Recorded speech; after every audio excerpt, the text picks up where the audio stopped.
actually seen APRA do very much recently is really just etch in stone a lot of the good behaviours that a lot of the banks have actually been doing over the past, over the recent past, I should say. So things around lengthening tenor profiles and the like are things that we're already put in place in terms of actually the good behaviours.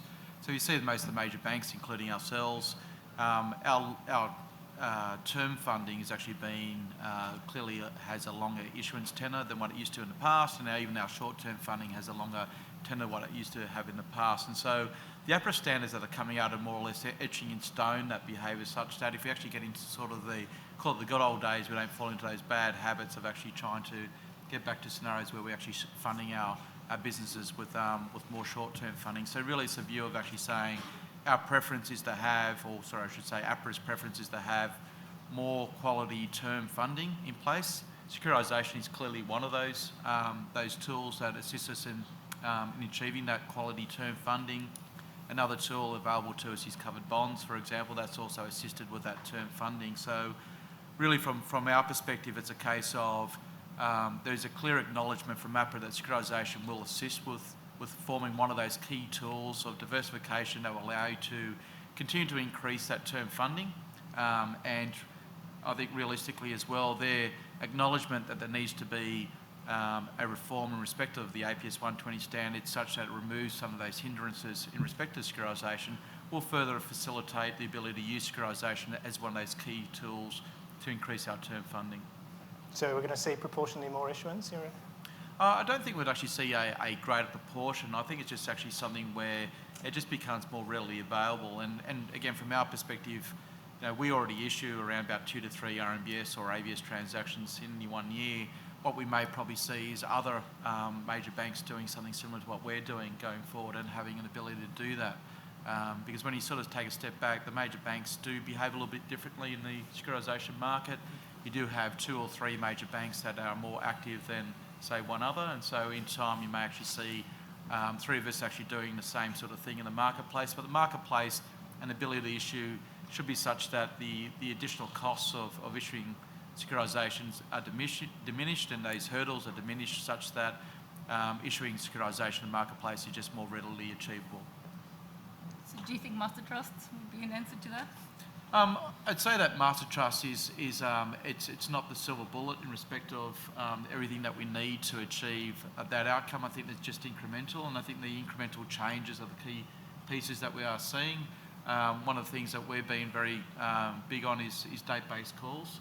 Again, it's just an incremental piece that actually at least creates a greater level of certainty, at least as when the first opportunity to call will occur. And so when you're having discussions with investors around investors, swap providers, any sort of entity that's involved in a securisation transaction, and you're trying to determine what sort of pricing for tenor that we're looking at, if you at least can eliminate the first opportunity to call, that's one key thing you've taken off the table.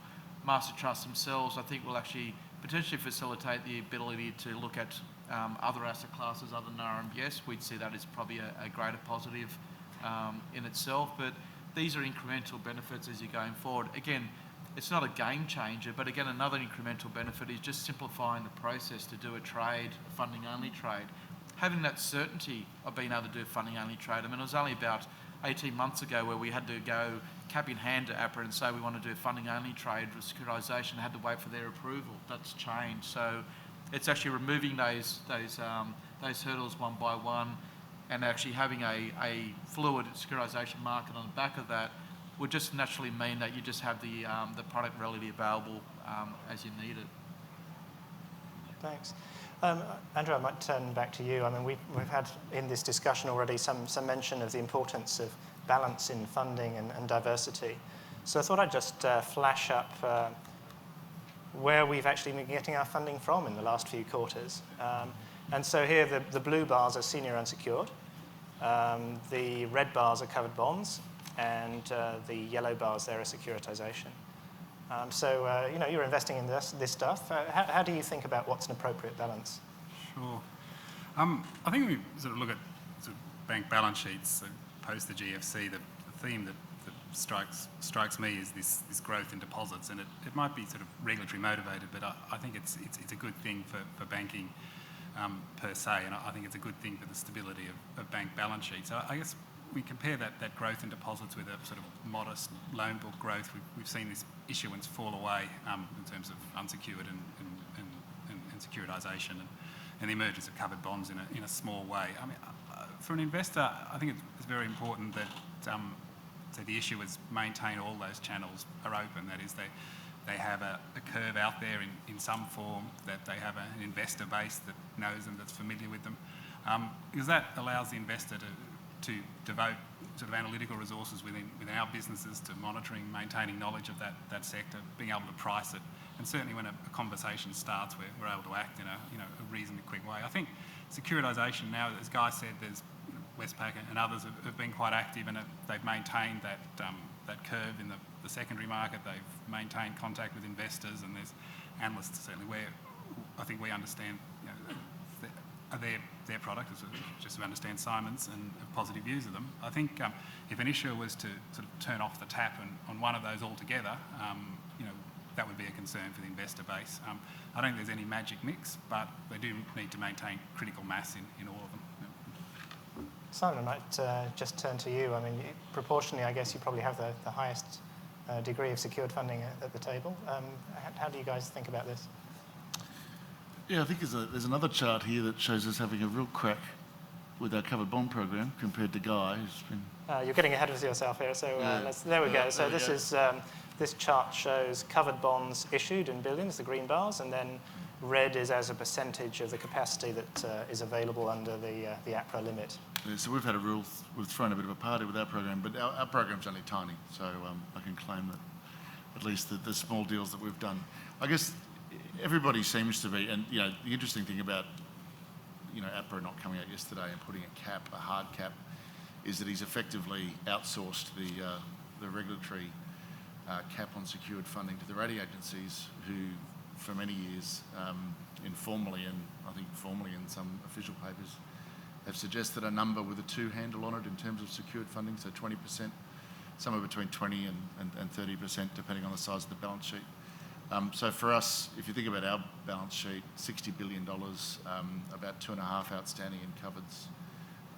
So that's about 4.5, I think, in Apollo. So where we go to 20%, I guess that would mean we'd secure our balance sheet to the tune of about $12 billion. So certainly, with term funding at Suncorp needing to be done of about $4 to $5 billion a year, it'll be a long time before we get anywhere near that limit. And I think the most important thing for us is that secured funding will comprise about 25 to 30% of our ongoing funding requirements each year, so about $1 billion to $2 billion maybe each year. And I think that's a sensible balance, and that way we can maintain our A+ credit rating, and the senior unsecured investors will be comfortable. And I think a lot of institutions are looking at it that way, and even the smaller guys that we've been talking to today and yesterday are looking at diversifying their senior unsecured issuance. You've seen both Bendigo Adelaide and Bank of Queensland bring really quite successful senior unsecured transactions recently. A bank like Suncorp's cheering them on. We think it's fantastic that a real curve can emerge with A-rated institutions, in a similar way that investors like Antares can look at different senior unsecured trades, and they get the national champion type AA- credit of a major. To have banks that are issuing senior unsecured at A+ and single A and A- is a good thing as well. So that's a diversity play. The issue for us is going to be, how do we get around that capital piece? What do we do about the level of subordination we need to require? How much leverage do we need to put into our balance sheet? But really, the big constraint on credit growth and the big constraint for us is going to be on retail deposits, because I think all the majors, Suncorp certainly at that level, many of the regionals have been above that 65% retail deposit level. And so the true growth in the property market, for me, my personal view, is really going to be constrained to the extent to which Australians continue to save. And so the extent to which we're able to continue to fund our balance sheets with 2/3 retail deposits will really dictate what it is that happens with credit growth. And I think that's what is going to be the key thing for the next 2 or 3 years. Guy, does that resonate with you? We look at it a little bit differently in terms of how we sort of look at our appropriate funding mix. The way we start is we start with our covered bond part of our transactions and look at, based on the cap, we can only issue about, we can only encumber about 8% of our asset base, and which translate to us being able to issue about 40 billion of covered bonds. And so from our perspective, it means that, we can issue around about 8 billion of covered bonds on an annual basis. So you start with that sort of premise, and then you work back and say, well, what are the other things that we have available to us to cover the residual amount of term funding that we need to achieve? And so from that side of things, we think that the Australian market can actually absorb about 1 or 2 RMBS or ABS transactions per annum, so in aggregate around about 2 of those. And then sort of then leaving around about 10 billion of funding to be achieved through senior unsecured. And based on the capacity that we see in the Australian market, we think, or not just the Australian market, through global markets and through the other funding tools that we have available to us, we feel that that is a comfortable level for us to issue.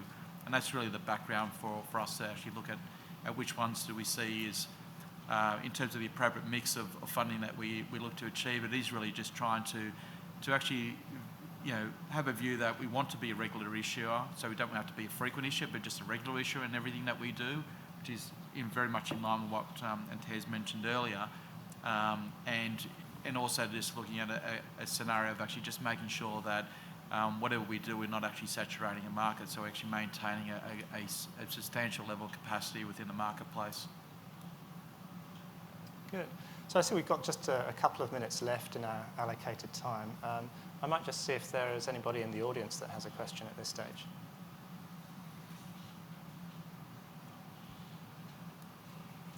All right. Otherwise, I'll just, if there's no takers, then I'll just finish off with a last one.